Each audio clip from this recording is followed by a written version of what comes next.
Meron na naman ako nakitang nakakatuwang comment dito sa comment section natin. Testimony na to regarding ito sa anak niya na hindi makatayo. Ito ang pagkakasabi ng kababayan natin.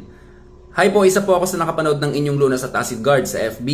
Ako po ay nag-work dito sa HK as OFW. Sinubukan ko po ang Lunas at PFC Oil Acid Guard para sa anak kong di makatayo dahil namamaga ang kanyang paa at rashes sa buong binti niya. Salamat sa Lord at ginamit niya ang produkto niyo para makatayo at mawala ang rashes ng anak ko. Hindi man ako nakagamit pero nakita ko kung gaano ka-epekto ang produkto niyo at patuloy ako mag-order ng produkto niyo. Una, nagpapasalamat ako sa Panginoon at sa inyo ginamit na instrumento. Maraming salamat. God bless po sa inyong lahat. Okay kabayan, God bless din sa iyo. Salamat po sa magandang comment. So, tingnan niyo mga kababayan ha, hindi makatayo yung anak niya na mamaga ang binti. Maraming rashes, punong-puno ng rashes. Ang binili lang ng kababayan natin para gamitin ng anak niya, Acid Guard, Lunas, at saka PFC Oil. Matindi itong tatlo na to pag nagsama, syempre, no? Produkto ng Pinoy farmer niyan eh.